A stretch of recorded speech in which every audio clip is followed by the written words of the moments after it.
was a beautiful Monday. Good morning and a warm welcome to your Perfect Day Starter, the Morning Brief. We're live for you here in Lagos. I'm Kayode Okikulu. Your perfect weather for a perfect mood and to bring you your perfect morning starter. Good morning, welcome, and I am Bukola Koka, blessed as always amongst men. It's a brand new month. Well, not that brand new anyway. 7 days down the line, but we're still in the second half of the year. Before you know, it's already December, so check your lists. How far have you gone?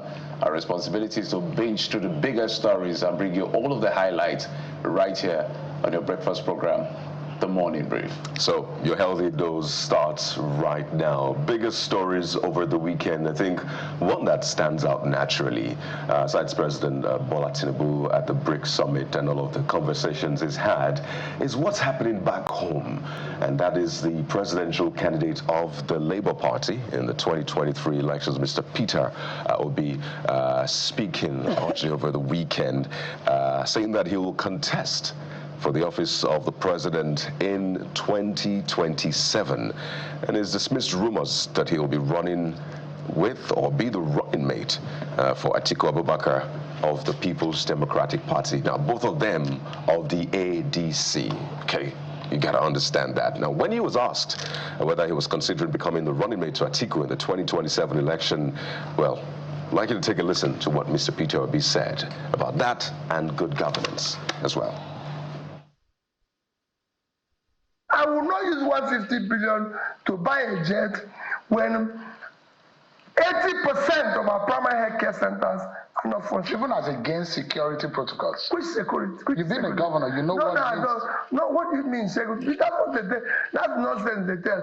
I was a governor for my first 4 years. I drove 406.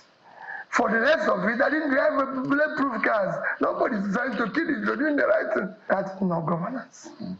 The country needs governance. I said it and I put it in capital. I don't need a day more than 4 years. In fact, the day before, fix Nigeria in those 4 years. It's not fair. I will show the direction of good governance. You've been a two-time governor. Why do you want to in 2 years, there has been management damage. That shows 3 years can change it in good direction.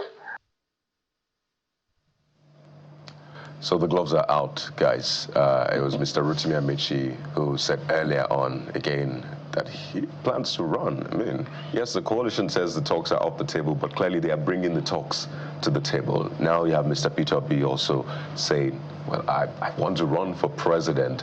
So you have at least 4 presidential ambitions in that coalition, and gradually they're letting it out. I wonder, guys, with this, it's something we always knew, really. I don't think it's hidden. How does that change the face of this coalition now?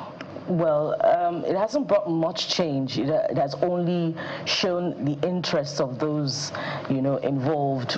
As you have said, we're now counting 4, and we also know that the face of this coalition, former vice president and candidate of the PDP, is a traditional runner for the presidency, and he will definitely also declare in the coming days.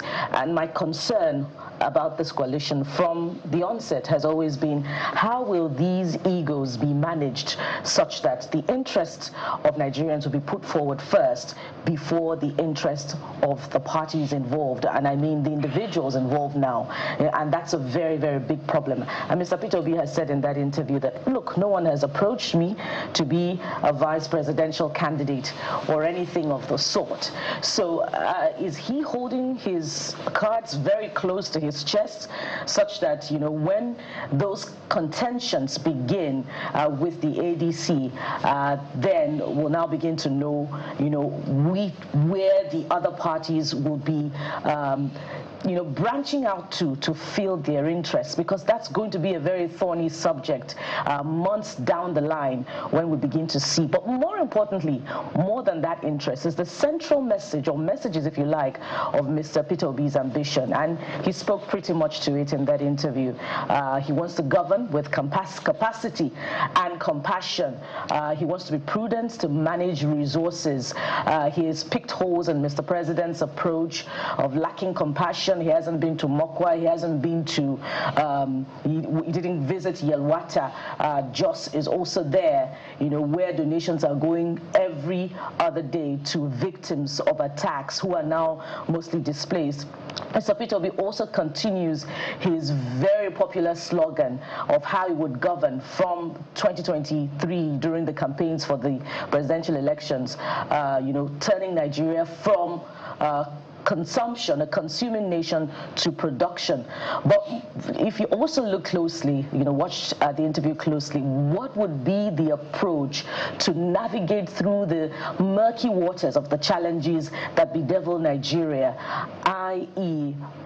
the removal of fuel subsidy? He also reminded us that he campaigned on also the needs to remove subsidy. So would we still be here had Mr. Peter Obi been president? Those are the issues. Nigeria's monetary and fiscal challenges. How would he govern amid so many interests? If you ask me, he's pretty much been untested like the other candidates, the other aspirants who are declaring interests one by one. And those are the critical issues about Nigeria that need to be solved, of the governance structure as well. And, these aspirants have been untested. Jeffrey. First, they all have a right to run. Every one of them in that room, they have a right to run. Whether it's Atiku Abubakar, whether it's Peter Obi, whether it's El-Rufai, whether it's Rotimi Amechi, whoever they are, it is within their constitutional right to run. So nobody can vilify them or say they cannot run. So that is on one hand. I know that concern is raised because of precedent in terms of how these things have actually played out. So let's put that on aside. So on the issue of rights, that's on one hand. On the issue of the politics, Kayode and Bukola, I'm looking at this as, is this a tactics? Because there's a bit of, looks like an organized, coordinated chaos in that sense, because right now, you don't know who's going to be the frontliner. I try to look in between. So, for instance, the way they went from ADA to suddenly landed in ADC, that tactical maneuver they did, because when we later found out, they felt like the other parties have already been infiltrated. And so whatever direction they are going to, let the APC that they tell to be responsible for being the spoilers in each of the political parties not know where they are going. So they were tactical in that sense, and they arrived. But it looks like even the arrival is he's been in murky waters now with Kudumebi Kechuku and the issue of Rahumosu's leadership. So this also may be another tactic. So everybody, because initially they said this is not where we are. We have not gotten to that point yet where we're talking about who is going to be the presidential candidate and all of that. So all of a sudden, we've heard comments from Atiku Abubakar on his tweet. We've heard comments from Rotimi Amechi. On the other hand, now we've heard Peter Obi. So nobody really knows where this is coming from. Whether this is a tactic in itself, we do not know. So I call that the political angle of all of this. So they keep you guessing. But on the other hand, what is more important to Nigerians is I want the alternative to be in a hurry to the point where we begin to see that, the ADC, now the coalition I wanted to say. So let's begin to see alternative ideas. I want to see alternative ideas in terms of power, in terms of, some other governance structures like reforms. Is there anybody that's going to be bold enough to restructure Nigeria, fix power? Is there anybody who is, what is the grand plan to move from consumption to production? This shouldn't just be a slogan. Let's see a plan in that sense. Unemployment, infrastructure, the backbone. So there are major backbones of development. Power is number one. How do we resolve power? In terms of skill and education, how do we resolve that? In terms of technological advancement, what are we doing? What are you going to put in place differently? For instance, this president has taken a neoliberal approach and is a capitalist, even though he's a progressive by slogan, but apparently he's a conservative by economic policy. So even within the APC, they have divergent position in terms of their ideology, in terms of their policy direction for the economy. So now that Bola Tinubu, the president, has said, capitalism is the way forward. Neoliberal approach is the way forward. Every other welfare system is just a tokenism to buffer the impact of capitalism. What alternative? Are you going to bring back subsidy? The monies you're going to use to do whatever you want to do, where is it going to come from? Yeah. Those are the kinds of conversation I want to start having. I can understand the politics. I don't want to overdwell on the politics. Right. And I hear people saying, oh, this person cannot be president. Anybody can be president. I look in that room, I can see their pros and their cons, their strengths and their weaknesses. So everybody has strength and weakness. I think it's a different kettle of fish. It's a long couple of months now to 2027, and I bet you that we'll be piecing together all of the issues. But I wanted to quickly touch on what's playing out in the East African country of Uganda. Right now, there's a man who's not been threatened by a coalition. His name is Yoweri Museveni, 80-year-old Yoweri Museveni, who's been declared the governing party's candidate in next year's presidential election. And now this opens the way for him to seek to extend his nearly 40 years in power. This man has been in power since 1986. His major contender, of course, you know, the pop star turned politician, Bobby Wine, who during the last election got 35%. Yoweri Museveni got about approximately 60%. So this is something else to chew on, guys, when it comes to leadership, governance in the world. Now, let me just say Africa, because you have 70-year-olds and 80-year-olds also ruling in some other parts of the world. So I present to you, Yoweri Museveni. Yoweri Museveni. I don't know what to do with some of these perpetual presidents on the continent.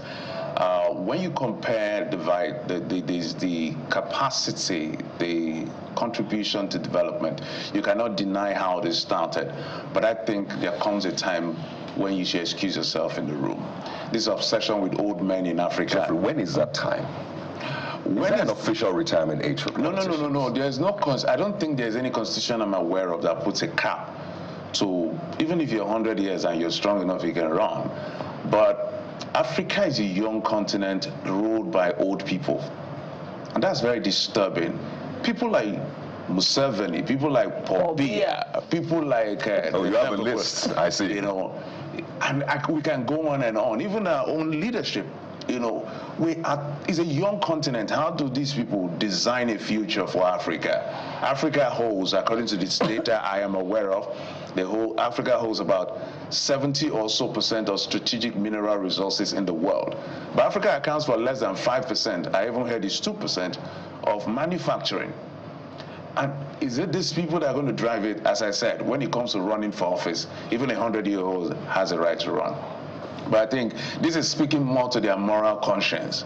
To say Museveni, Paul Biya, we don't even see him. He's a president on vacation.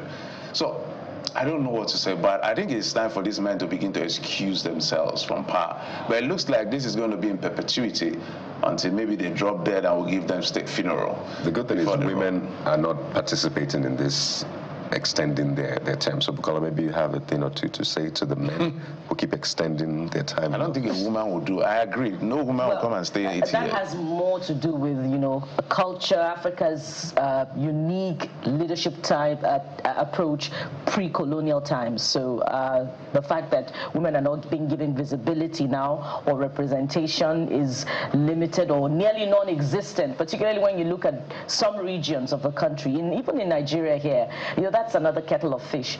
But, you know, Uganda is a very interesting, you know, country as far as its leadership is concerned. It is said that this particular generation, our own generation, the millennials in Uganda, call President Museveni Sevu. You know, it's a front term for grandfather. And they, in fact, believe, you know, that he has, maybe not now, but during his last time campaigning for presidency, that he still has something to offer, you know, in terms of job creation for the youths in Uganda, in terms of economic transformation. That's interesting because for our own generation here in Nigeria, at least we can refer to past administrations. At least I can refer to two past administrations growing up, two military past administrations, and in fact, you know, a number of democratically elected presidents. But for those our generation in Uganda, the only administration they have had, to experience is that of President Yoweri Museveni. Nobody is contesting the constitutional right of even a 100-year-old to contest, as Jeffrey has said. But the important thing to note here is competence is everywhere, as we always say, when matters of eligibility to contest for prime positions, comes up. So there should be an opportunity. It's a democracy, for crying out loud, for others, to have their voice, for the young generation to know what leadership looks like and to take responsibility. Where family dynasties are created across Africa begs the question of representation, of commitment to the values of democracy. So counting presidents who are creating dynasties really leaves much to be desired. There you have it. So these are some of these stories that we're tracking for you. Big stories. Let's know what you think about them. But let's, as always, unwrap the show for you. What do we have for you on the program this morning? Well, as you can guess, the coalition is still big on the front burner, with a coalition of these political heavyweights under the African Democratic Congress continuing to divide opinions.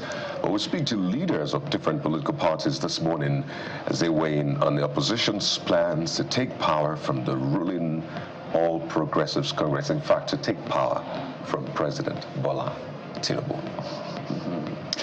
And away from all of that, we'll talk about the issue of Senator Natasha Akpoti and the Nigerian Senate. She was suspended a few months ago. Well, the court has ruled we don't have the CTC, but from what we've heard, the court has said she should return back to the Senate. As much as the Senate has a right to what they did, it was excessive. But we'll dig deep into that conversation to find out how this will play out in the coming days. She was also given the responsibility to publicly apologize for her conduct. And that's going to be interesting to see if it happens. That's not all we have for you on the show today. We'll be putting the spotlight on Ilerioluwa Babalobi, a Nigerian exploring all the African countries by road as he looks to etch his name into the Guinness Book of Records and raise awareness for social interventions. Recall that we had him on the show last year. So we're checking on Ilerioluwa to see how he's doing, which country is he in, and what are the challenges that he's had to encounter in that very, very dangerous journey, even if it's, by road. Yeah. Okay, so we're going to have all of this conversation and land on that very soft point, as Bukola said. But in just a moment, we'll bring you the dailies. What are the dailies saying? We'll find out a couple of the papers right here on the program. Join us again.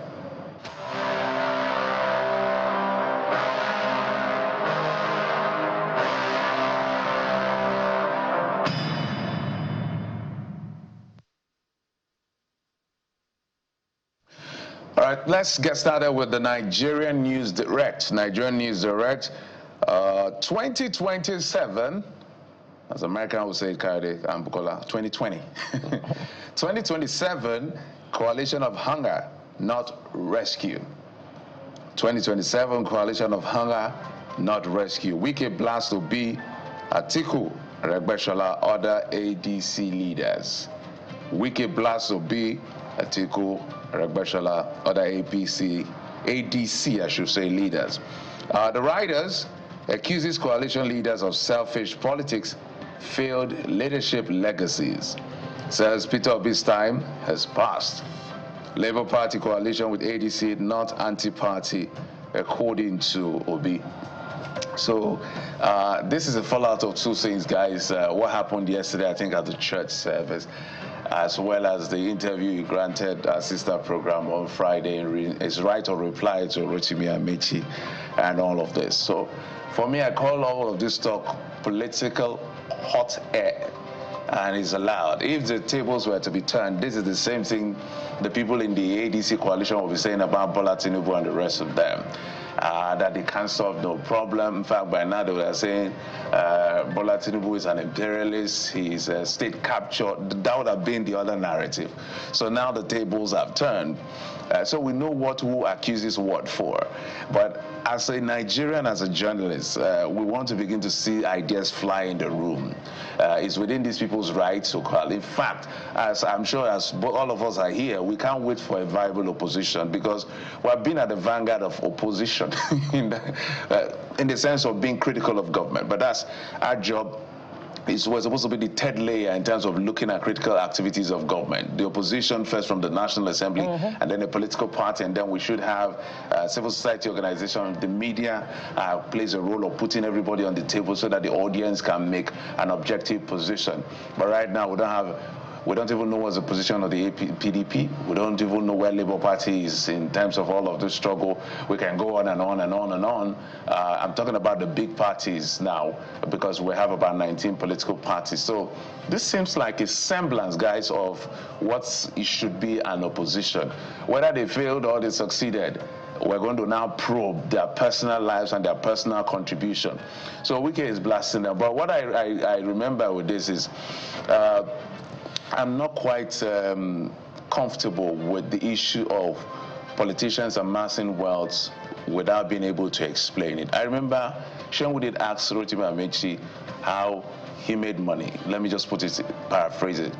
There was nothing really of substance that I heard besides the fact that his wife is a trader, she's an industrialist. So Shona asked him, is she the one running, funding the home in that sense? And I don't want to go into that detail, but something fundamental to say, the money you have now, how did you make it? Because almost all your life you've been in politics.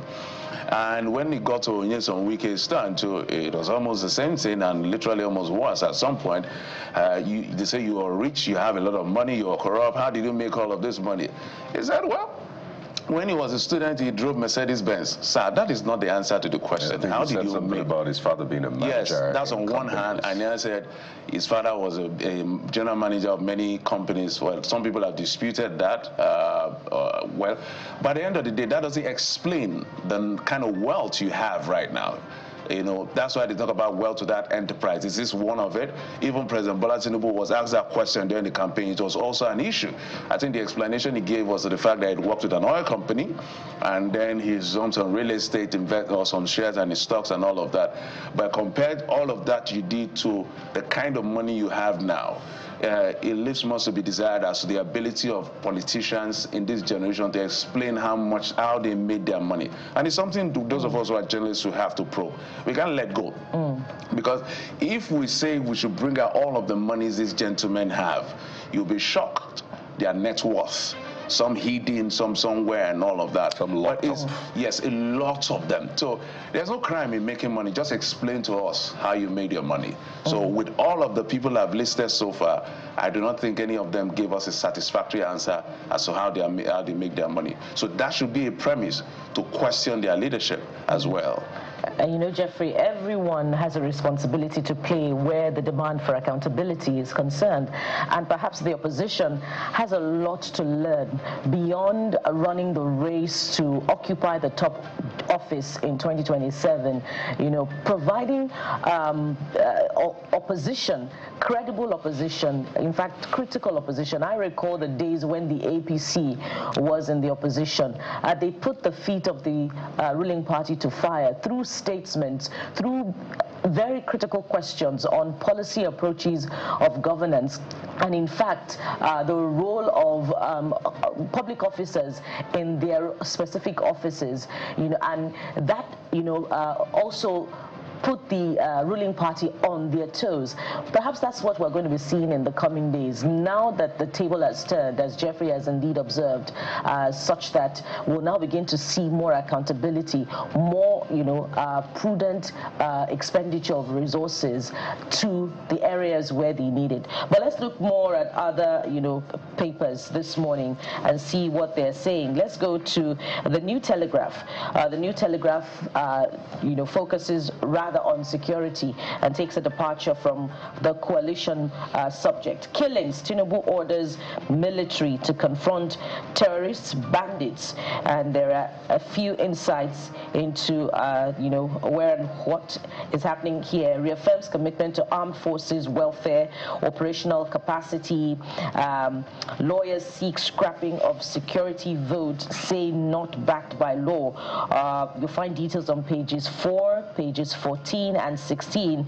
That's the inside pages of the Nigerian New Telegraph. Of course, I believe this is coming on the back of the Nigerian Army Day celebration. July the 6th of every year is when the Nigerian Armed Forces celebrates the establishment of the force. And of course, we must also use this opportunity to commend the armed forces for the incredible work that they do in order to ensure that all Nigerians keep their eyes open, particularly at this point in time when there are battles on many fronts in Nigeria, many critical areas, regions, northeast, northwest, north central, and the job of work that the armed forces are doing to ensure that Nigerians remain protected and defend the territorial integrities, regardless the territorial integrity of the country, regardless of the challenges that they are currently going through. We see you and we commend you for your work. That's it for the Nigerian the News Telegraph this morning. Kaide, you have others. Oh yes, from the New Telegraph, let's head over to what the Guardian has to say this morning. And the Guardian is talking business, really, particularly the oil sector. You see, oil theft eases despite $25.7 billion losses in 23 years as operators turn to barges. And you see the trend of crude oil losses per barrels now. 2023, 24, 25 has been at about 11 million barrels. That's what you see, the trend reducing to prior to or before that. In 2022 we had 57. In 2021 we had 102 million barrels. So it's been reduced according to this report, but then you see the $25.7 billion losses in 23 years. So are we going to recover that? Is that water under the bridge, or crude oil under the bridge in that sense? Page 6 has more details for you on that big story. But it looks like there may be tension brewing. In case you've been asking, where has the NLC been? The NLC president, has he been quiet? It's been a while you heard from him. Well, there's a story on the front page says that NLC warns against removal of labor issues from exclusive legislative list. Whew. Or is that going to be a deal breaker with the constitutional review? If it's being removed, or if the proposal is to remove it from the exclusive, it's going to the concurrent. So does that mean that the federal government, wouldn't have powers? States can decide in that sense? Well, it's page 4, and it's going to be a whole debate, definitely, for the constitutional amendment. And it's going to have huge consequences, Kaide, for the negotiations of the 5-yearly review of the minimum wage. And I believe that, the NLC at the national level is the only body that has the spine to challenge that, because state chapters of the Congress and other, labor affiliates are at the chokehold of the executives at the subnationals. I doubt that they can bring to bear any strength, to contest this at the state level. Maybe they can hide under the, apron strings of the national, but even the national has had its fair share of challenges in recent times when it comes to, taking on the national government on labor matters. But let's move on to other papers now. Jeffrey, you have the next one. Let's go to, I think, the Vanguard newspaper. Let's head to the Vanguard newspaper. ADC begins takeover of PDP structures in northern states. This is interesting, guys. ADC begins takeover of PDP structures in northern states. PDP calls defection to APC good riddance. I'm loyal to APC. Zulum dismisses defection rumor. Why Obi is still committed to LP, according to his source. Atiku El-Rufai, Obi's coalition is a fraud. APC spokesperson, that's APC scribe, Felix Moka. Felix Moka. FG's reforms were mere optics rather, not solutions, according to ADC. You failed as Interior Minister. Wike tackles Aregbesola. I'm still in LP. Peter Obi. So page 5 of the Vanguard newspaper is where you see all of this back and forth as to what the Vanguard newspaper is saying. But guys, the first test of the popularity of the ADC is who they will be backing as far as the Anambra. Maybe we can overlook the Anambra election. Maybe the next set of elections. I think they should just, well, this is free advice. Just let the Anambra election slide. Let's see. Maybe the Anambra election is quite early. So, Osun and other elections are the real test, because let me sound like Nyesom Wike on this one. The way Nyesom Wike assesses, what do you call it? Your mastery, your dominance, your power in terms of your ability to control structure is how many local government did you win? Did you win your states? Such things. So, but what I'm trying to say in essence is, if you say you are influential, and there's a point in that when it comes to politics, how many of the local government were you able to influence in terms of victory? How many houses of assembly were you able to influence? Which governor were able to, quote and unquote, install? Let me use an non-democratic word in that sense. So the next elections in maybe next year will be the first test as to whether or not this ADC rather, and this is a bit confusing, ADC, APC, they are quite close.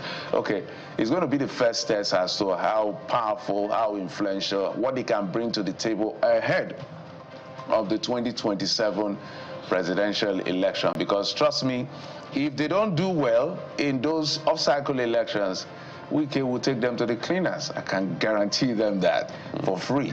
So if you want more on the pages of the Vanguard newspaper, page 5 is how you find out where everybody's throwing jabs of every other person, APC at ADC, ADC at APC. At least there's a lot to talk about, but let's get to the issue of substance. That's what I'm looking for, guys.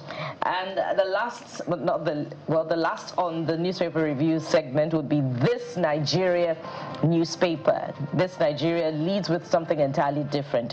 Where is the missing 6 trillion naira in NDDC audit report? Serap asks Tinubu to prosecute officials, persons involved in alleged sleaze. And don't forget also, over the weekend, during the back and forth, between the former governors of River State, Rotimi Amechi, and his successor in that line, Nyesom Wike. Mr. Nyesom Wike had challenged, Mr. President, had asked Mr. President to release the NDDC report, accusing his predecessor in office of using his spouse, to siphon funds sort of for the training of women in NDDC to the tune of 5 billion naira. 4 billion. 4 billion naira. Monthly. Monthly, per month, amounting to about 48 billion naira by his calculation over a period. And so we haven't had former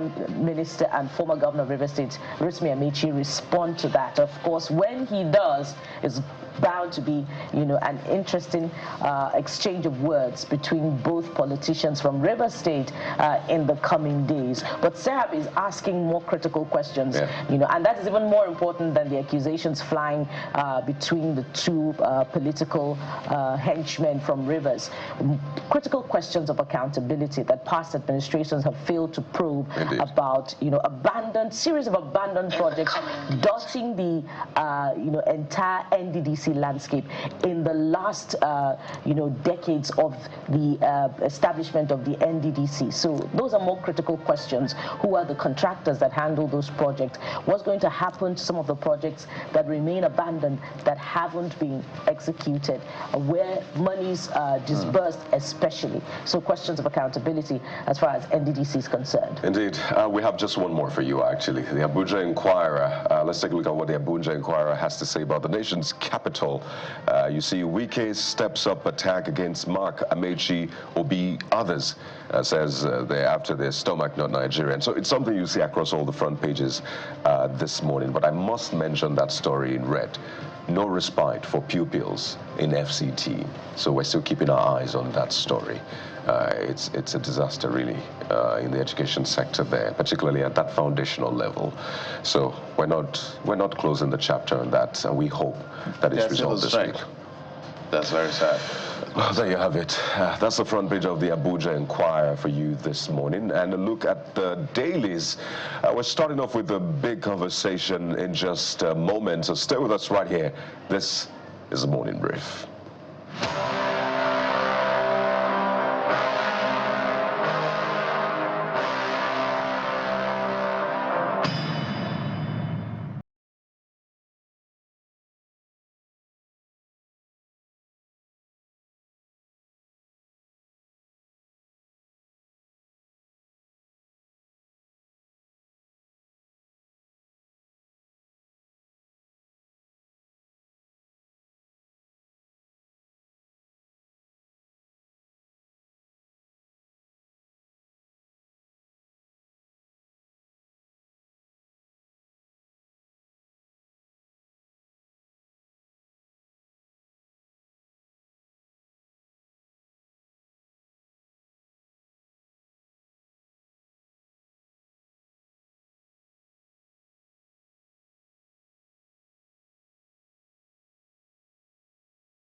Welcome back. So the coalition has been the buzzword in the last week plus, particularly since the adoption of the African Democratic Congress as the party with which it would field the 2027 ambition to unseat President Bola Tinubu. Of course, that's the main objective of the coalition at this particular point in time. But it begins to take shape with the unveiling of the direction of interest of key actors in the coalition, stemming from the interview with Mr. Peter Obi yesterday, granted on our sister political program, Politics Today. Of course, there'll be more in the coming days. So let's try to understand this and ask the probing questions that affect you ahead of 2027. And joining us this morning on the program is let's start with Mr. Tanko. Of course, Yunusa Tanko is the National Coordinator, Obedient Movement Worldwide. Mr. Tanko joins us from our Kano studio. We'll also be having to join us later Mr. Bishop Amakiri, YPP National Chairman, who'll be joining us shortly. But let's start with Mr. Tanko. Mr. Tanko, thank you so much for coming through on the program. Good morning.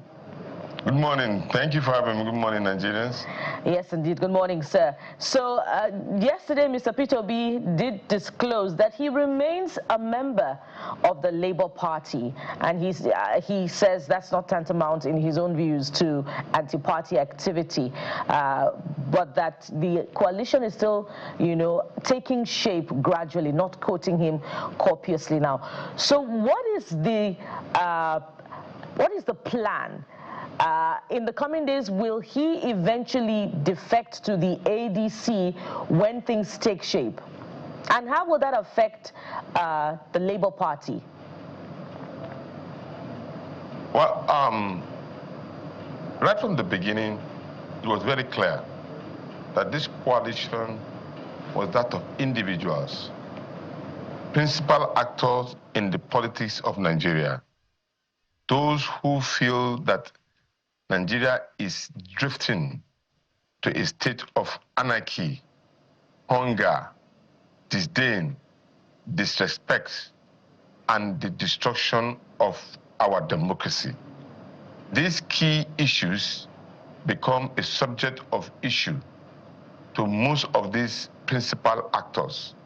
And they started discussing that, look, we cannot allow Nigeria to continue to drift in this manner. we need to find a solution, we need to agree and discuss. And that was how the concept of a coalition was conceived. And I remember with nostalgia, my principal, His Excellency Peter Obi, would continue to say this with a lot of emotion, that this country is dying. Nigerians are hungry. People cannot move from point A to point B. Education situation has gone beyond your own expectation. We are not viewed as respected nation in the Committee of Nations. These are his keywords. How do we pull people out of poverty? How do you make them more, industrious? Shifting this idea from consumption to production. Mr. Tako, before we begin to talk about the ideas, let's look at the appropriateness of where or the platforms that will be used. Will Mr. Peter Obi be defecting, or is he holding on to the Labour Party in case interests fail with the ADC when it is time to determine who will fly the party's ticket? It's critical for us to give you a background so that even any discussion that would take place will take a cue from that particular background. And the issues are these areas that I mentioned. So now a vehicle has been identified and unveiled. It is very important for those gladiators to do a cleanup from their own political party, because the issues have not been with the political parties. It has also always been an individual discussion yet. Now that the vehicle has been unveiled, the individuals will go back and make their cleanup and decide on where to go to and how do we go and how do we achieve our collective objective. And that is the reason why His Excellency Peter Obi still remains in the Labour Party. Remember, there are other elections coming, and he doesn't want to be seen as an individual who is also only interested in his own political interests. What about the others that are with him? Remember, there are people who went into the political party because of him, and they are contesting elections. So those people must be protected. And as a Democrat and somebody that believes and cares about his own people, he must clean up those particular situations before the next decision is made. So the issue of moving from one party to another will be discussed after he has done his cleanup and is sure of how he has protected the interests of his followers. And the question about whether this is a one leg in, one leg out situation is important, because at the registration of political party level with INEC, we see some parties named Progressive Obedient Movement, Obedient Youth Movement. Does Mr. Peter Obi by any chance have any affiliations with this party? Are these SPVs in case the pressure from the Labour Party becomes too much? The Obedient Movement is one, and the person that we are projecting is Peter Obi. As far as you are working for Peter Obi and you are promoting his candidature, you are with us. The only deviation is when you are promoting another candidate who is not Peter Obi. Peter Obi is our leader, and we follow him wholeheartedly. So anybody that is doing any program that is in the interest of Peter Obi is only one interest. And that's why you saw the last time we had a program, we had even support groups going into their thousands, and we were able to give them a certificate of collaboration. So it is in that light that we are going as a team. So, but everybody can be doing his own thing, but the interest is one. All right, Mr. Tanko, let's expand the conversation. Let's bring in Mr. Bishop Amakiri, who is the national chairman of the YPP. He joins us from Abuja studio. Mr. Amakiri, thank you so much for coming on the program. I do not know where you stand on the issue of coalition, so let's begin with a basic understanding of where the YPP stands. Is there an intention to join the coalition, or you're going to stand alone for as long as it lasts, and why? If you're not joining the coalition, how do you want to make an impression in the elections coming? Yeah, thank you, Geoffrey. It's nice to see you here again.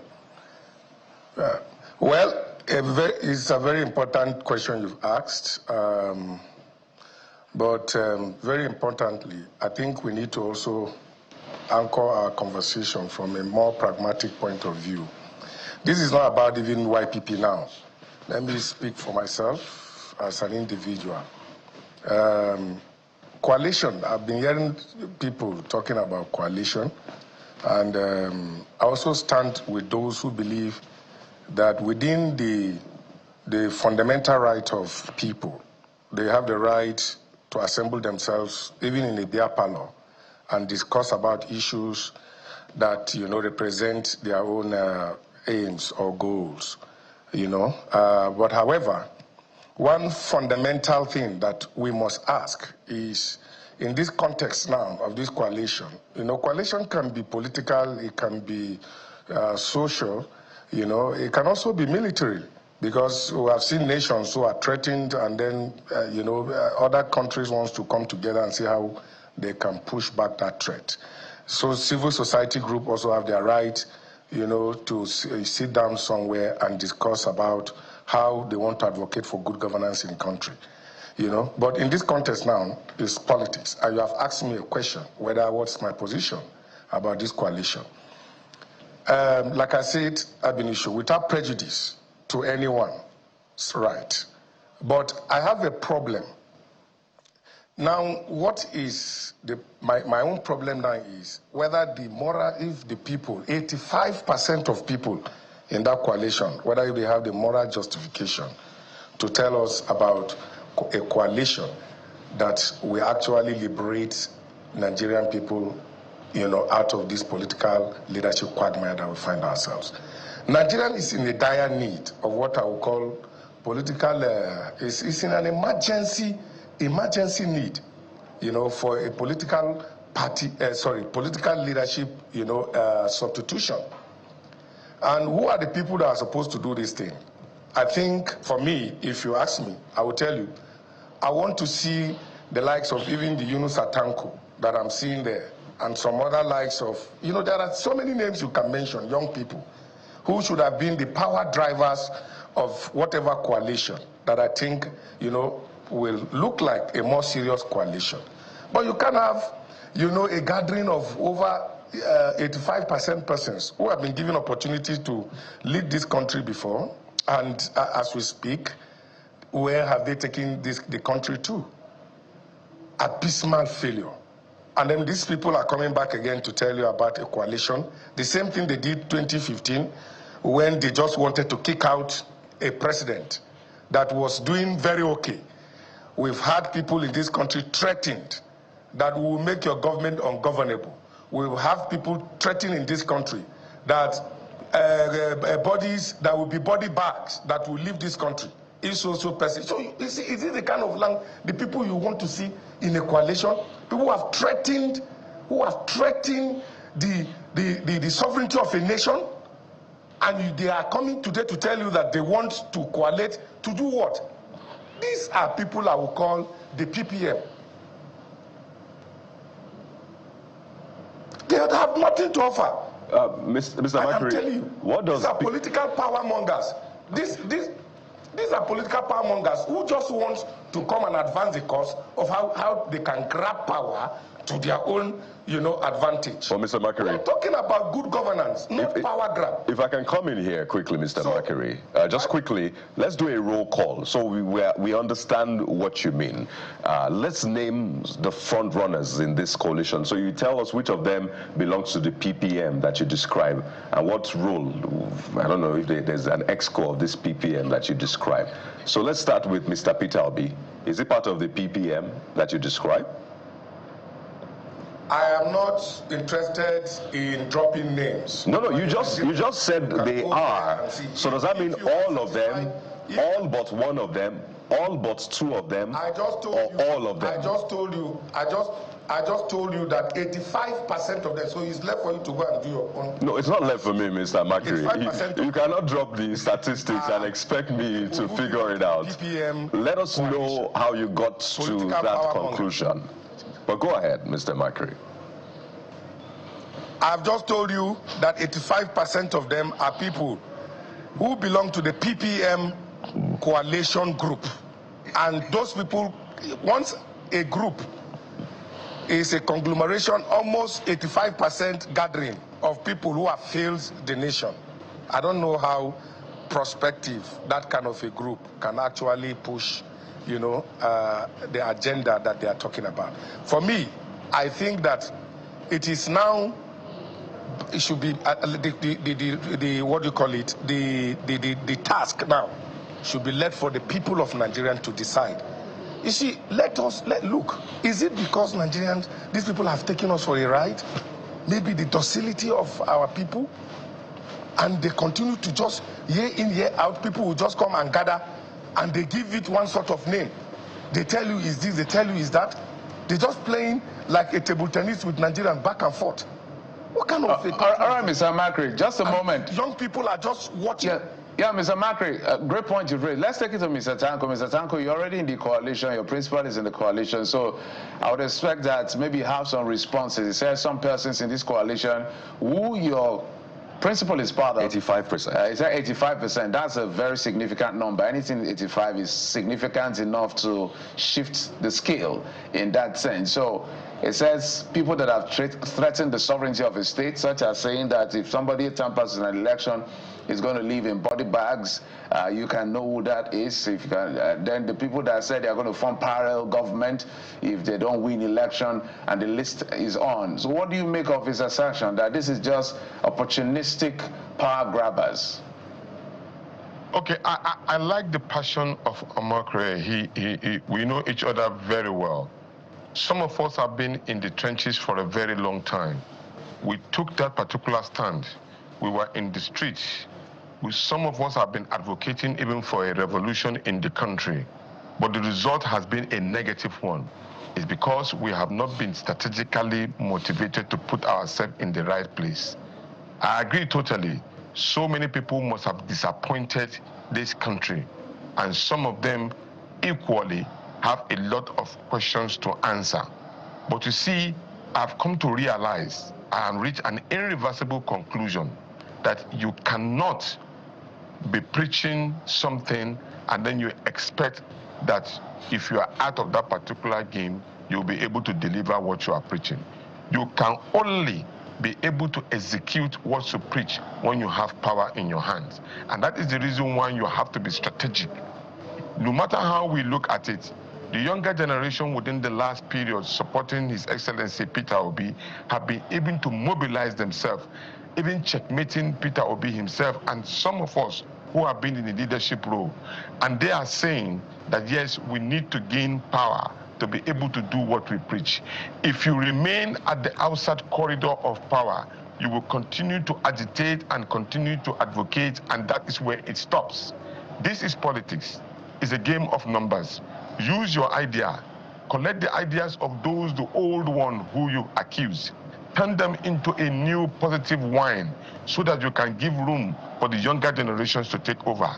That has been a more practical and pragmatic approach, rather than us remaining from the outside and thinking that maybe we will make an inroad. How many years have we been on that particular pedestal, and the result has been a negative one? We have not been able to really do what we wanted to do. But here we are. We have an opportunity and an inroad. Many of these people too can also be able to change, just like my principal said. The reason why you have a correctional center, who is a prison, is for you to be able to change mind and reproduce new ones into a positive thinking. And what we are looking for is a leader. When you have that particular leader and you've been able to champion the right cause, then the right people or people will follow in that direction. Look, the struggle for power and position in Nigeria is about wealth creation. And he said, if you do not know how to create wealth, you cannot be able to manage it. That is also the same way that if you don't know how to create good leaders, you will not be able to transform into good governance. So in this situation, what our principal is talking about, why he's joining this alliance, and why I'm also following Q, is that we've seen people who are trying to say, look, enough is enough. Nigerians cannot continue to be in hunger. Nigerians should be secured. Their business is supposed to triumph and all. If that is the basis of our coming together, then we are championing that particular cause. It's not about that deviating and say, okay, we continue to say, Aluta, we will not agree, we will not agree. We will not agree, we will not agree, we will remain in that particular position. Let us agree so that we can change the territorial water of this country. I am saying, and we are saying collectively, yes, there are problems, but we must come together as a team to solve that particular problem. If we remain the way we are, we will not get it. So, therefore, let us look for those credible persons within those who have decided to work with us as a team. Let's rescue Nigeria. Nigeria needs to be rescued. It cannot be done outside the circle. It cannot. All right, Mr. Amakiri, let me come to you now. You criticize the coalition for being made up of political power mongers. But some would say that the YPP should understand the need for the use of an SPV, knowing that your party has been used to field political ambitions in the past, after which those who succeeded defected to other political parties.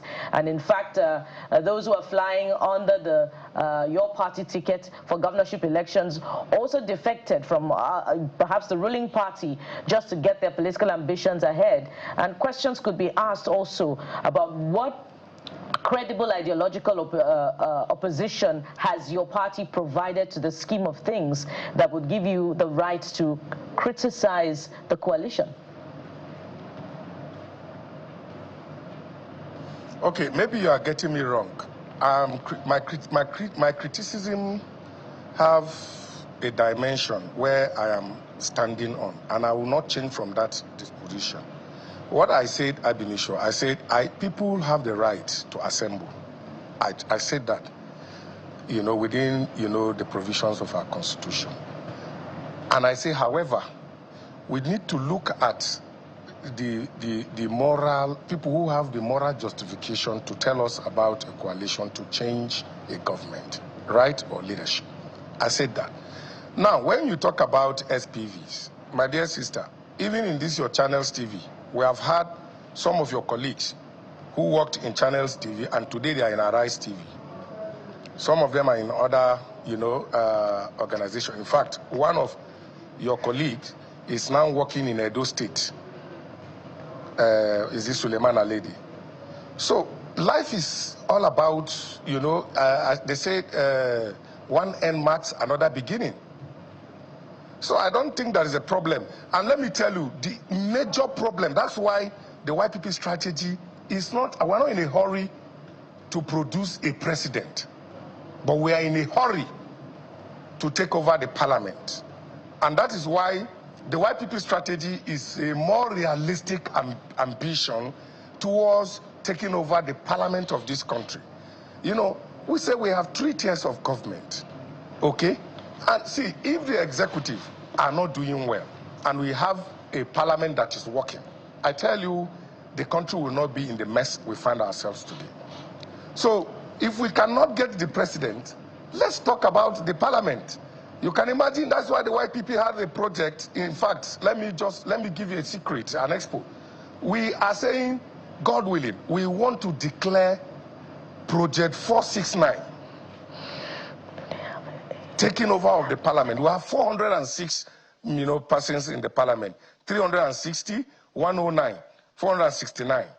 Okay? If we have 80% number of YPP members in the red chamber, and you have, let's say, 300 persons in the green chamber, you are already forming a government gradually. So let them go on and be fighting. Like I told you, those people there are looking for who wants to become a president.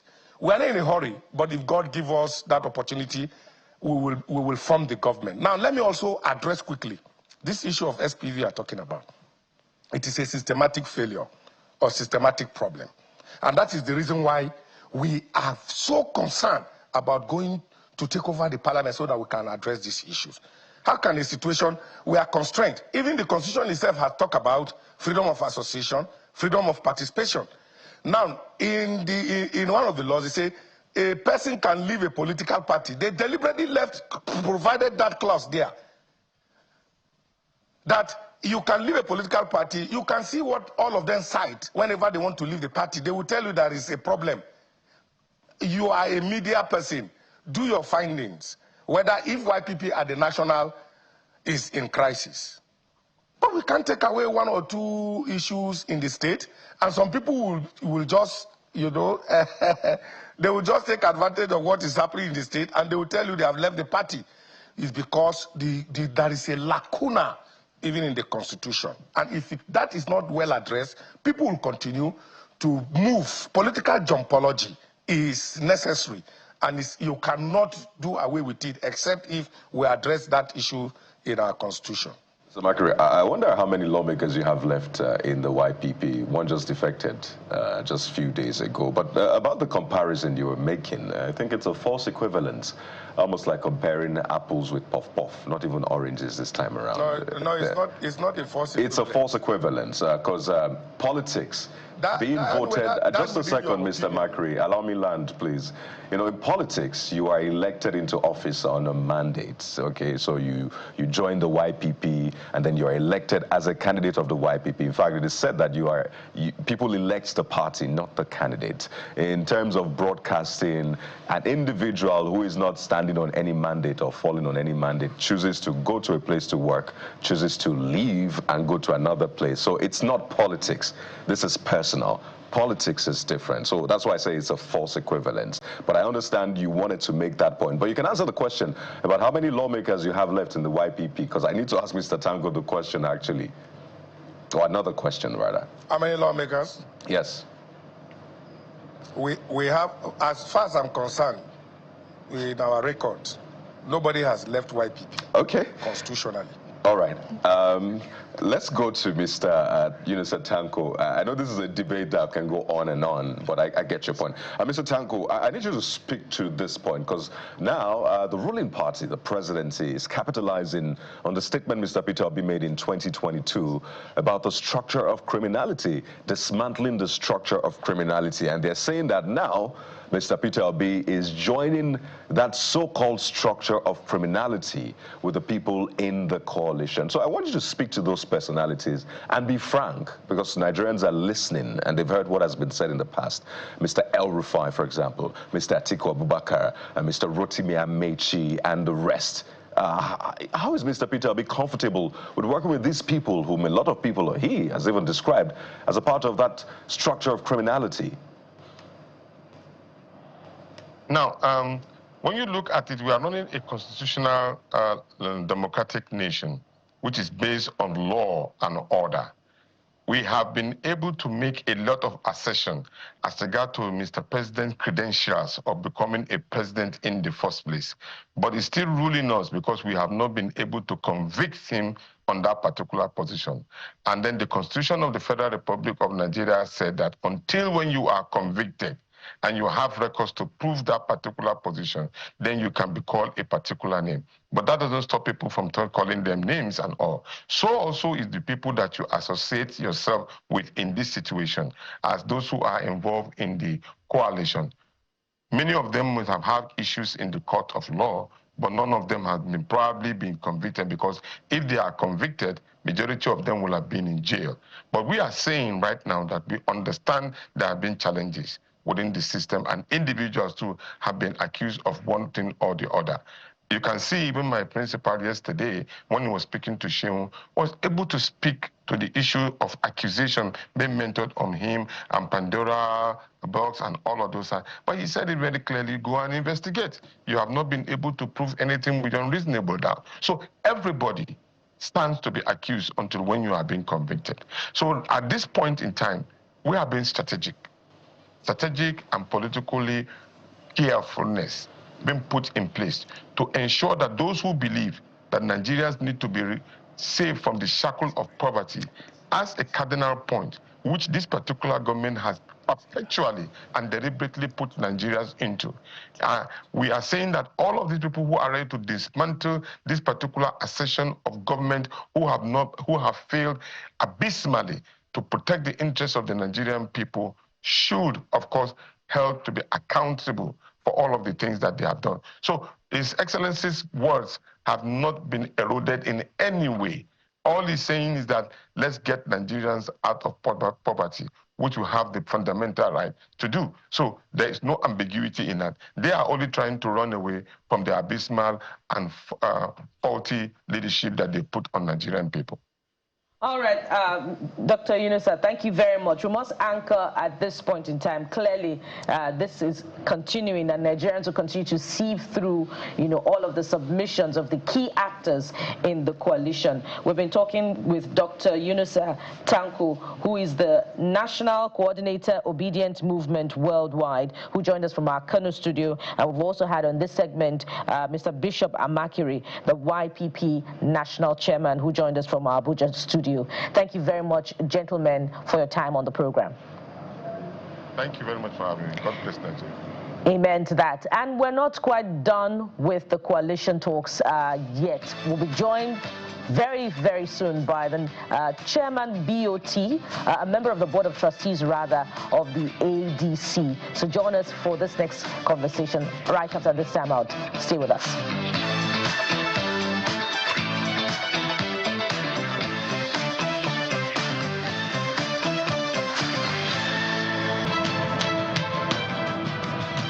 Welcome back. We have a lot more for you, as you can see. And of course, still coming up is the issue of Natasha Akpoti, the senator that was suspended, and the Senate. But before we get to that, let's talk to the people in the ADC. Ibrahim Mani is the chairman of the Board of Trustees of the ADC. The new bride in town will joining us from our Abuja studio. Mr. Ibrahim, thank you so much for coming on the program. Thank you for having me, and good morning, viewers. All right, fantastic. So we just learned, I'm sure we're going to see the visuals of the opening of a new party secretariat in Niger State, where we understand that the ADC is claiming they've taken over the entire structure. We don't know what that means. Maybe you'll provide insight for us. But maybe let's begin from there. A new party secretariat has been formed, and you're taking over structures in the north. But some persons in the north have already come out to say that is not exactly the case. What do you make of it? Yeah, okay, fine. There is no doubt that a lot has happened within the last couple of days, particularly as it has to do with what our party is able to achieve, the things that we're able to put together. Taking over structures is a gradual thing, but certainly a lot of it is evident. People are moving into the party in troops. As you're all aware, there are clear indications of that as well. We had to host our website on 3 different occasions within the last 1 week.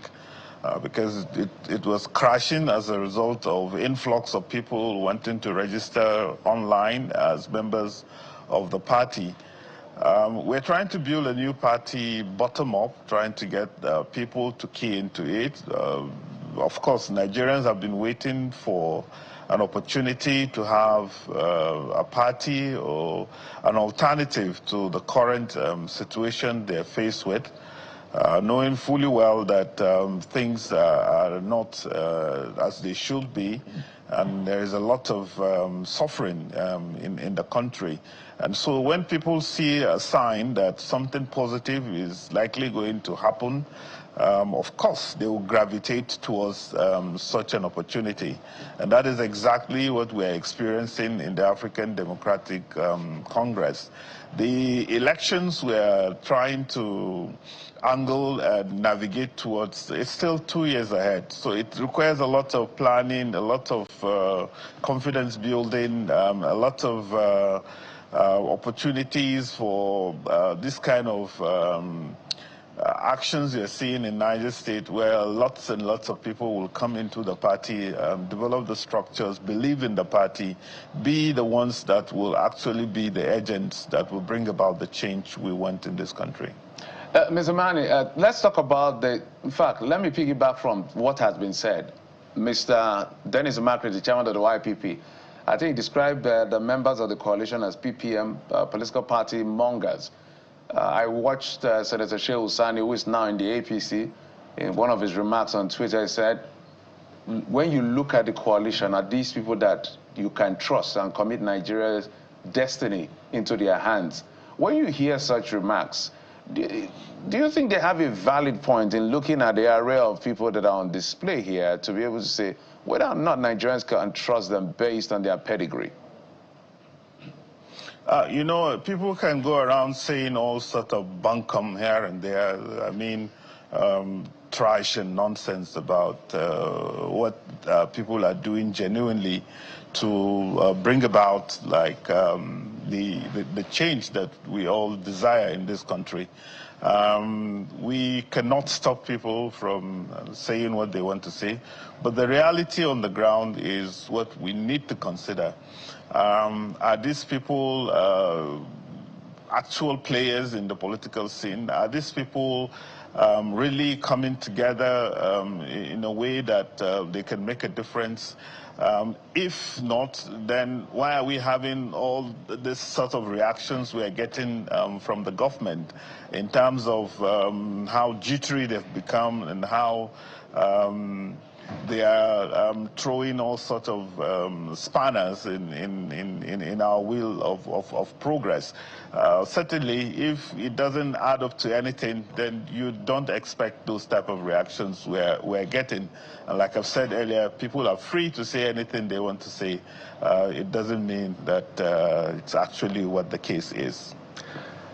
You know, these issues are not things we can just wave away with the hand, because these are actually deep issues, and it speaks to values or the lack of it. And I want you to speak specifically to these issues. I was just looking at in 2019 when the ADC in Kaduna State spoke about, you know, rescuing Kaduna State from despair and hopelessness under Mr. Nasir El-Rufai, who was governor at that time, said that we're going to send Governor El-Rufai packing because his administration had failed to address the plight of the people in Kaduna State.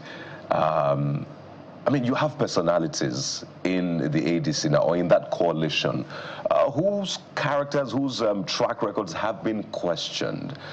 So, Dr. Ibrahim Mani, I want you to speak specifically. Did you have to make a major compromise really to accommodate these people? So speak to their personalities. Mr. El-Rufai, Mr. Rotimi Amechi, who was part of the previous government, Mr. Atiku Abubakar, part of the PDP government in 16 years, which the APC says brought Nigeria to where it is right now. I want you to speak to those personalities and the debate about really why is the ADC going down this route with these people? Yeah, so you see, a political party is an all-comers affair.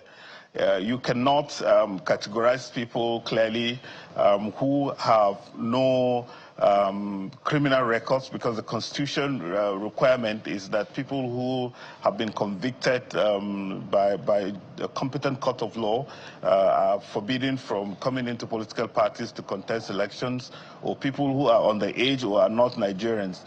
Political parties are generally not created in a way that they should exclude people from becoming members of the party.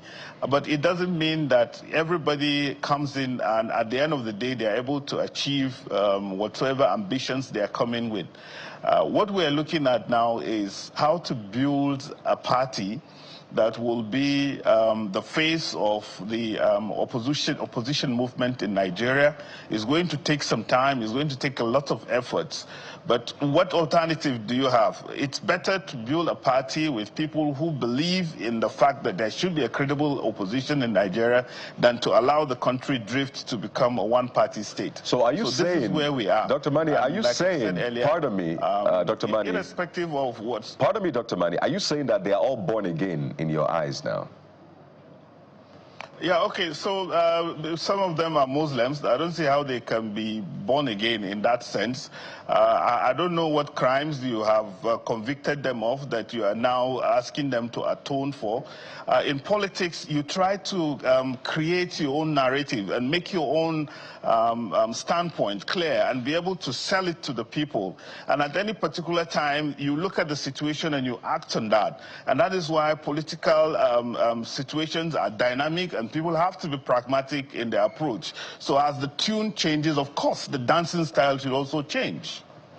Okay, I'd like to talk about a lot of the reactions from the northern blocks of the ADC. But before that, the presidential candidate of the party has been criticizing this as a hijack. That's Mr. Kachiku in 2023, the candidate in 2023. So first of all, what exchanged hands before this official adoption of the APC by the key coalition figures? Was there any purchase? No, nothing like that. Let me make it clear to you. We started these negotiations about a year and a half ago. Of course, the first thing they wanted was for us to outrightly sell the party, and which we said no. We have created this party and have allowed it to evolve to an amiable height over the last 20 years, because we want it to be something that can be used for the development of the country. We are not transactional in our politics, and we told them that the best thing they can do is to come and infuse into the party. And it took us a lot of negotiations to be able to get to that. And that is exactly where we are now. So it is not an issue of people buying the party as it's circulated. A lot of the members of the National Working Committee of the party at the national level will still remain within the National Working Committee for those coming in to join them and create a new National Working Committee in the weeks to come. And that also transcends to the zonal structures in the party, the state structures and the local government structures. We did a lot in order to open up the party, including constitutional amendments that will be ratified at the next convention, so that we allow new members to come in and for them to be able to contest elections and feel at home in our party without necessarily giving any particular individual an advantage over the others. Mr. Imani, I would have asked how much was offered when they wanted to buy over the party, but I know you won't disclose. But going to the northern blocks now, the ADC in Adamawa State is kicking against this official adoption of your party by the key coalition figures. I'm reading here the ADC chairman in Adamawa, the ADC national secretary, I believe also, or publicity secretary, Mr. Musa Meitara, is kicking against it. There's a division between the ADC in Kebbi State. Some are in support and some are in favor of the official adoption of the party. How is the party handling this alongside the other litigations around the office of the national chairman of the party? Wouldn't this be a problem, an obstacle in the wheel of progress for the key coalition figures ahead of 2027? Okay, one thing you are supposed to ask yourself is, the people coming into these coalitions are not ordinary Nigerians. They are people who are leaders, people who are administrators, people who are strategists. And if the party has all of these things you are mentioning, do you expect them to also forget about them or look the other side and come into the party? But let me break it down for you now. It is true that Dimobi Kachiku came into the party as a presidential candidate in 2022, and then clearly it didn't take us long to realize that he wasn't actually running for election. He wasn't ready to do anything. He didn't form a campaign structure. There was no campaign office. There was nothing in terms of someone who wants to run for the presidency of Nigeria. Within a short time, his true intentions became clear. He rallied around about 9 or 10 of the party chairmen and got them to support his initiative for a regime change to take over the party. And they took us to court, and in 2022, they got a judgment from Justice Binta Nyako saying that the leadership of the party, that means Chief Nwosu and the other members of the NWC cannot continue, that there has to be a convention. That judgment was appealed at the Court of Appeal. Justice Yamama Tukur and Justice Daudu, as well as Justice Ogochukwu, gave the party a ruling squashing the earlier High Court decision of Justice Nyako, saying that party matters are party matters and there's no need, and that it is wrong for any court to interfere in the internal democratic processes within the party. It is true that the same group appealed the decision of the Court of Appeal at the Supreme Court, and while the case was still going on at the Supreme Court, the chairman that took us to the Supreme Court wrote a letter and approached the Independent National Electoral Commission for an alternative dispute resolution mechanism to be instituted so that they are brought back into the party, because of course we expelled them 2 years earlier. And in its wisdom, INEC, in a groundbreaking move called the ADR, we met on two separate occasions, and at the end of the day, peace was brokered. And the agreement was for us to bring them back into the party, reinstate them into their various positions in the party, and it's on their own hand they are to approach the Supreme Court and withdraw the case. This has been achieved months ago, and it's part of what we're able to do. Like I said earlier, that we have done a lot of internal rearrangements in order that we allow for the adoption of the party as the coalition party in Nigeria. So as it stands now, there is no case anywhere instituted against the African Democratic Congress or its leadership. And also, this is a leadership in transition, and it's and of course, we expect that a lot of this will come up from the people who... Mr. Mani, we're totally out of time. I think you've raised, you've brought a lot of clarity, and these are the questions that I'm sure that Mr. Kachuku will be willing to respond to, because I don't know whether it's instituted that has to that effect as to the leadership. But now you put that position quite clear to for everybody to hear, and then it's for us to do the checkings and all of that. So it's an ongoing conversation, as always, when it comes to politics. Ibrahim Mani is the chairman of the Board of Trustees of the African Democratic Congress, ADC. Thank you, sir, for joining us. Thank you very much for having me once more. All right, so we'll take a quick break. When we come back, we'll get to the issue of Senator Natasha Akpoti Senate and the Senate. What were the pronouncements of the courts yesterday? We read a couple of things, but we haven't seen the certified true copy. But we're going to have that conversation as to what the future is for her and the Senate activities concerned. Join us again in just a moment. We'll be right back.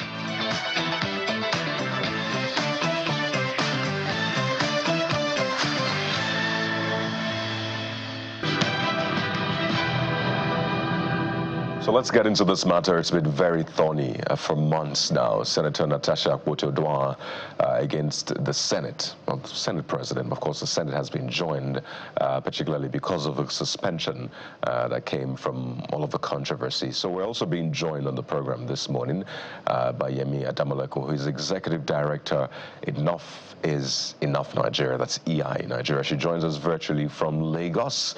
And of course, as you've seen, Mr. Cletus Obun is a former lawmaker, academic and public affairs analyst. Ladies and gentlemen, good morning and thank you for joining us. I want to quickly refer to the statement that the Chairman Senate Committee on Media and Public Affairs, Senator Yemi Adaramodu, put out yesterday about the court judgment, saying that the Senate is yet to be served with a certified true copy of the said judgment, and said consequently the Senate is not able to make a decision and shall refrain from taking any steps that may prejudice its legal position. And I'll begin with you, Madam.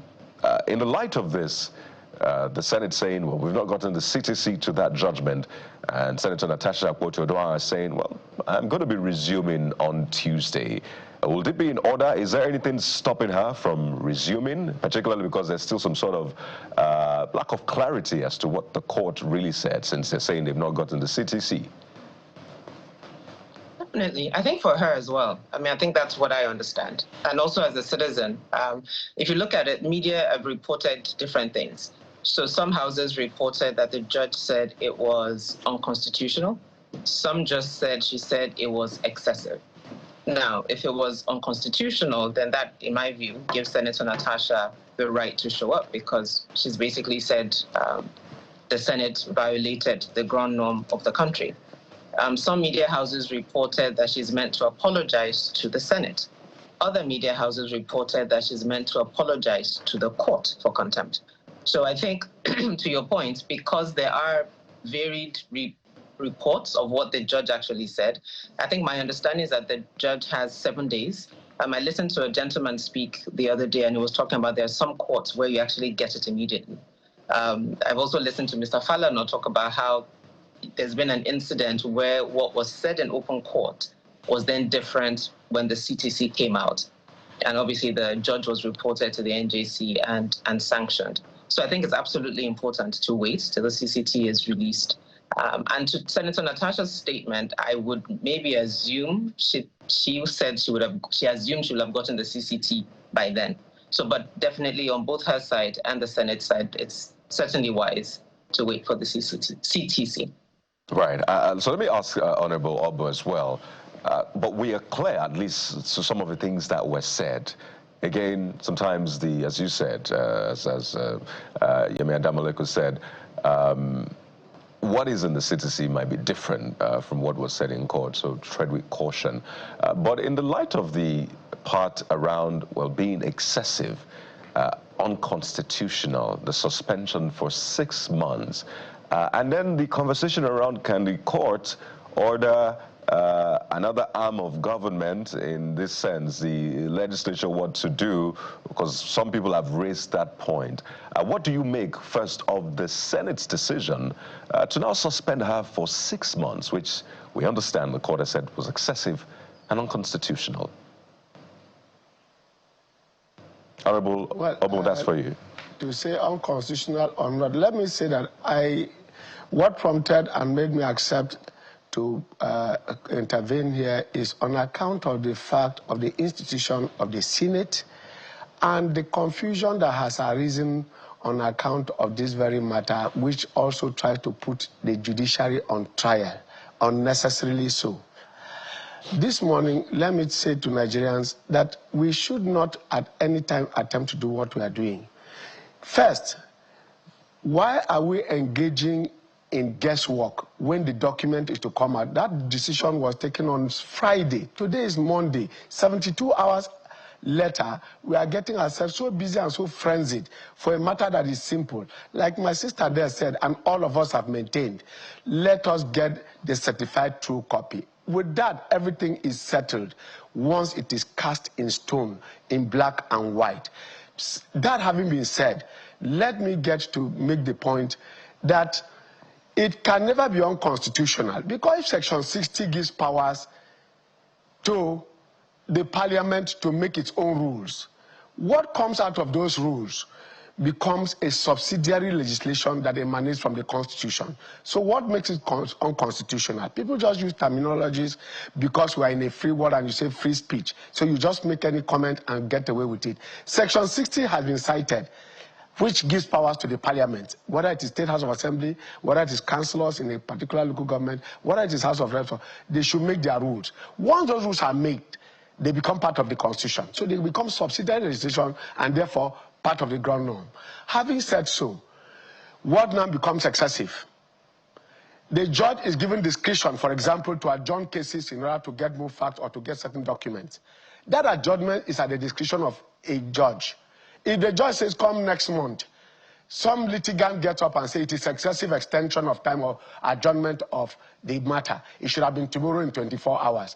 Another will say 1 month is too short, depending on who is before the court and what he desires of the court. So at that exercise of discretion, it should be left to the body or the person or the institution that has powers to use that discretion. Whether that discretion is judicially used or arbitrarily used is a matter for time to tell, and for those who are to take that decision to make. If there are appellate bodies to take a decision about how that discretion is to be exercised, that becomes a different matter completely. So by our jurisprudence, once you have given the quasi-judicial powers to the parliament to punish its own members, to reward its own members, to regulate its own houses and to regulate its own activities, then you must leave it to make that discretion without gagging it by the use of a judicial. If that is excessive, the judge is not even in a position to interfere. It's as good as the parliament saying that a judge having given an excessive punishment, maximum punishment, when you say an option of a fine or imprisonment or both, and the judge decides to give both a fine and you say it is excessive, that is double jeopardy, that it is excessive of the judge to have done so. Which other court is to say that? And you go to the appeal court, the appeal court maintains that what the lower court said is correct. And you go to the Supreme Court and it says what the lower courts have said is correct. And you turn around and say because you are a parliamentarian, you are a senator, or you are sitting in the Senate Judiciary Committee, comes out to say it is excessive. That becomes a mere opinion. So a decision has been taken by the parliament as enshrined in the Constitution by the powers conferred on it by the Constitution of Nigeria. To that extent, whatever is said cannot be said to be excessive, because in the exercise of its discretionary powers granted by the Constitution, you cannot turn around and say it is excessive or not. Cletus, are you saying that? Just a moment, Mr. Cletus. Before now, I had made the point. Just a moment. I had made the point that... Just a moment. Okay. If you can hear me, just a moment. So the point you've raised, because we haven't seen the CTC as correctly as you put it, are you saying that on issues like this, because of Section 60 of the Constitution, the court doesn't have powers to adjudicate over this issue? Is that what you're saying in essence? So that we're clear on your position. The Constitution is also clear that once a matter is before a parliament for discussion, no court in Nigeria shall interfere, especially as it relates to bills, the making of laws. If the parliament, any parliament is making a law, that process of making the law cannot be adjudicated upon by any court in Nigeria. It is constitutional. But you can challenge the outcome of that law. For instance, a law is made to say no woman should come to National Assembly. A woman or person who feels aggrieved by that can challenge that law, and the court can set that law aside. But the process of making it cannot be challenged by any court and by anybody in Nigeria. You can challenge the outcome of a law, but not the process of making that law. You must allow that law to come out. It is when the law comes out that you say, this section of the law, I do not agree with it. Court interpret it for us because it is either discriminatory or on account of its provisions. But you cannot, in the process of making a law, do that. And that is why that issue of the order that they are talking about, that the parliament disobeyed the court order when it proceeded to punish Natasha, that provision is again quashed by the Constitution, which provides that the process of making a law and the regulation of the activities of a parliament resides with the parliament under Section 60. Under that provision, there is no judge that would have accurately and properly be sitting. Any court will lack jurisdiction to interfere in the process of taking decisions about the disciplinary measures of any committee. All right, let's take it to that extent. I can tell you. Yes, just a moment. Let's take it to Yemi. It is not proper for any court to interfere. So also, if a matter is before a court, no parliament can talk on that issue. If a matter is before a court of law in Nigeria, no parliament shall take any decision or take any step on such a matter. So the two are complementary, and the intention is not to interfere with another arm of government. All right, let's take the... I'm sure you have a response to what Mr. Cletus has actually said. But in addition to that, are you seeing a lacuna here, or the complementary role is being overlapped in some instances? Because there's a tricky position here. Because I've read the Legislative House's powers and privileges, and I'm not sure I saw what was said in terms of punitive measure or reprimand is to the effect that it must not exceed a particular time, I mean the entire legislative period. So maybe the discretion allows the National Assembly to be able to say 6 months, 3 months, or whatever it is. But the tricky part here is to the effect that it is not just the individual you're punishing an entire constituency. So which is why the commentaries around excessive, let's even leave the court, is part of the conversation. What do you make of it? Excellent, thank you.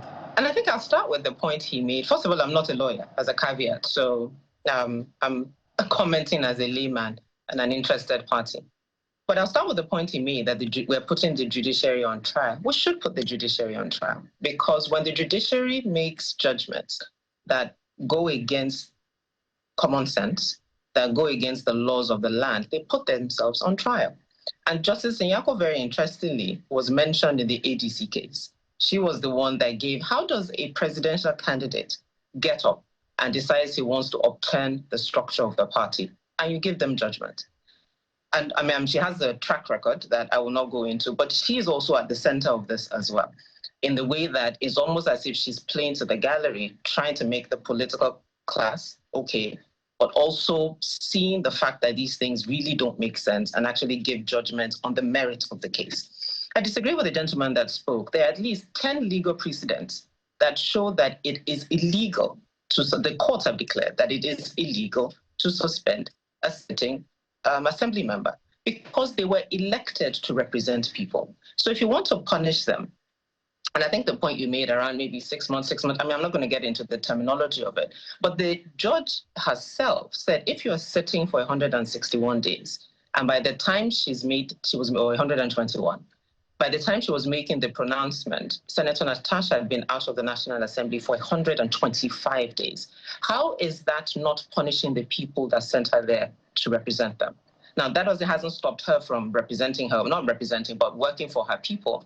But that is legitimate thought. And if there's precedent up to the appeal court, and this is from 2019 of Friday Sonny in Kogi, we've got Jigawa State, Sonny Yaku, we've got the Court of Appeal in 2020, restating 3 Ondo Assembly members against frivolous suspensions. It is clear that the National Assembly, or the State House of Assembly, is exercising powers to want to punish for whatever offense, but in the process, then punishing the people that you're representing.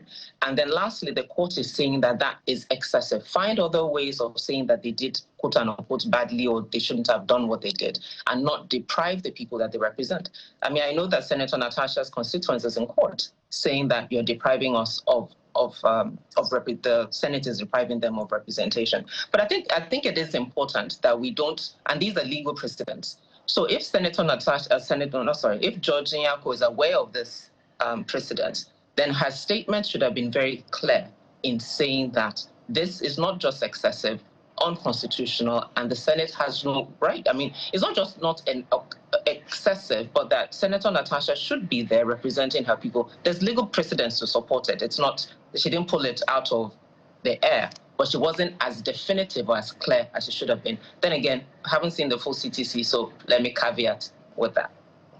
All right. So, I mean, just to your point, I don't think there's a lacuna in that sense. I think the clarity is ultimately the Senate's structure did not bring you in. You are not an appointee of the Senate president. You are elected by your people, and the only means to punish you if your people who elected you think you're not representing them is to recall you.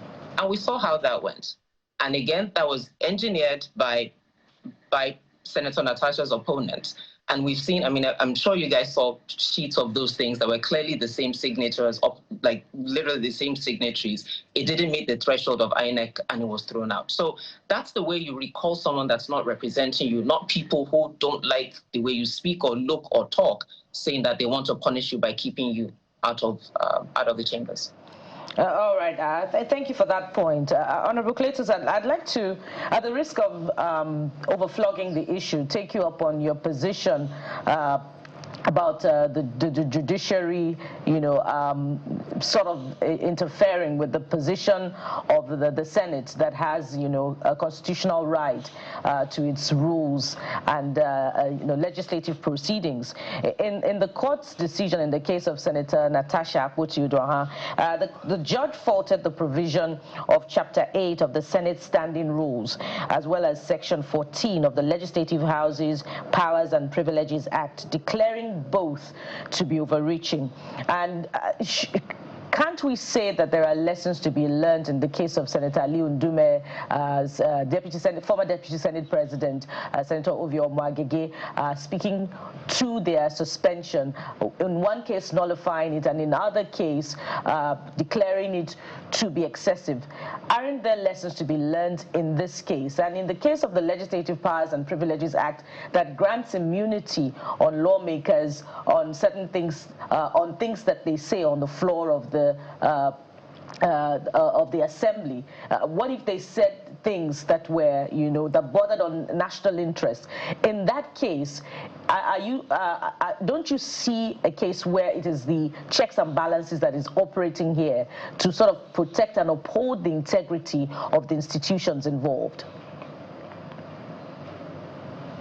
Well, let me, because the parliament is relatively a young arm of government in Nigeria. Each time it comes up, it is thrown out. So people don't tend to understand the workings of parliament. And incidentally, Nigeria is a member of the International Parliamentary Union. And it is also a member of the African Parliamentary Union. What that means is that parliaments all over the world basically have ground norms below which they must not descend. So because we are in Nigeria does not in any way, what we can only do is, for instance, to shape in the US, where we are copying our own for over 250 years of their democracy. We have seen parliamentarians not just being suspended, but being expelled, thrown out of parliament physically, by the parliament, not by the people who recalled them, who voted for them. In Nigeria, we have not reached that stage yet. Because we are still managing, emerging democracy, people see some of these things as strange. So I am not in any way shocked. I am only being patient to believe that with time we will keep learning. Because if we take even our own community, even as basic as the community level of our parliament, that is taking decisions in a community in an age grade, not to talk about an organized form which is governed by rules. You cannot, even among robbers, there are rules. You must obey those rules. Once you cannot, you leave. Even in football teams, if you can't obey and keep disciplinary routines of training and other things, you are taken out, punished. Sometimes even for getting a yellow card, you are punished. For getting a red card for a club, you are punished. Just not because you can play and therefore without you the team can't do. So if you come into a parliament, as in this case, and do not obey the rules, the judge in the first place, the Nyako you are talking about, the Justice Nyako, had already made the point that it goes without saying that the parliament has a right to do that. So the parliament has obeyed its own rules, followed them up, taken the necessary steps. What she was only doing was being advisory. She was expressing an opinion. So what we might appeal in Nigeria here now is to say, look, on account of what has been going on, let us amend those rules. As they stand today, there is nothing anybody in Nigeria, even the courts, can do about that once those decisions are taken. Well, there you go. Can do about it. And I think we're also back to the point where we started, that, well, the CTC has not been seen yet. So we'll just wait to find out and read those letters and be sure what the court really ordered and what was an opinion. But we have to thank you so much, Honorable Cletus Obo, for your time, as well as Yemi Adamoleku. It's been a pleasure speaking with you on this matter. Thank you. We'll take a quick break now, and when we return, there's a Nigerian who is traveling around Africa by road, and he's had some very, very interesting encounters in some African countries. We'll speak with him in a moment. Stay with us.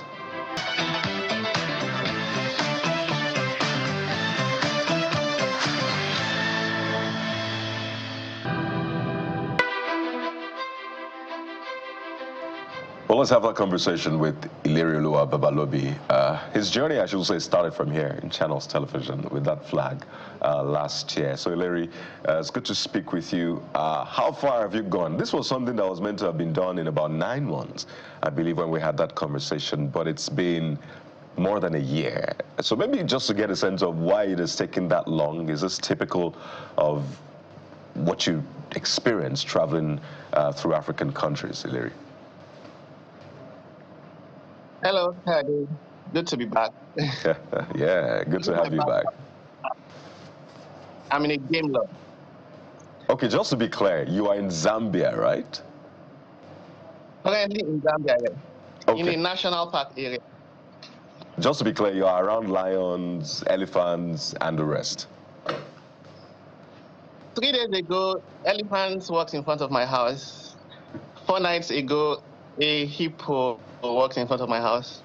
By the way, something horrible happened 3 days ago. 2 tourists were killed by elephants not far from here. So where I am is right in the middle of, it's called a game management area. Yeah, we often have the animals coming close to us. I think we live with it. Wow, that is really sad. That is really sad. A lot of people would be watching you, listening to you, and those who have followed your story will probably think, this guy is crazy, right? What exactly is he about? So I want you to speak to why that journey has taken this long, and then maybe we'll talk to some of the other experiences that you've had. Because you were meant to do this in 9 months, right? Why it's taking this long, in one word, is visas. When I started, I went to West Africa, and then I came back to Nigeria, and I spent about 6 months getting visas. A particular country, I'm not going to mention the name, but a particular country, I had to wait 5 months to get a visa. Another country, I had to wait 4 months to get a visa. In yet another country, I spent nearly ₦1 million to just get 1 visa for the country. So it's visas. Even right now, I'm in Zambia. I'm supposed to have left for Zimbabwe about over 2 weeks ago. But I'm waiting for the Zimbabwe visa. And please, if you're watching this and you can help me, I will really need help, because I applied for the Zimbabwe visa and I was rejected. I'm not sure why, but I was rejected after spending $45. And now I'm trying to reapply again, but on my portal, the payment is not even working. I've tried different things, it's not working. So yes, one of the reasons I'm still in Zambia now is because I'm waiting for a Zimbabwe visa. I'm waiting for a Mozambique visa. For the Mozambicans, Nigeria was removed from the website where you can apply for pre-visa authorization. So yes, please, if you're watching this and you have any influence in Zimbabwe or Mozambique or in Nigeria, please, I will really need your help on those ones. But yeah, so far I've covered over a third already. Since I left Nigeria in March, I've not come back, and I'm not coming back to like complete everything. So I have 32 more countries. All right, Ileri, it's good to see you again, and you look like you've gone through a lot. I'm wondering how you're holding up mentally, and I'm sure you're spending a whole lot as well financially. Take us through, you know, how you're holding up in these areas. I'm holding up mentally. To be honest, I think I'm doing very fine, because when I started, I knew there'll be danger. I 100% knew there'll be danger. So I knew there'll be risks. I knew there'll be issues. For example, since I started this journey, I've witnessed 4 people die in front of me, like in my very eyes.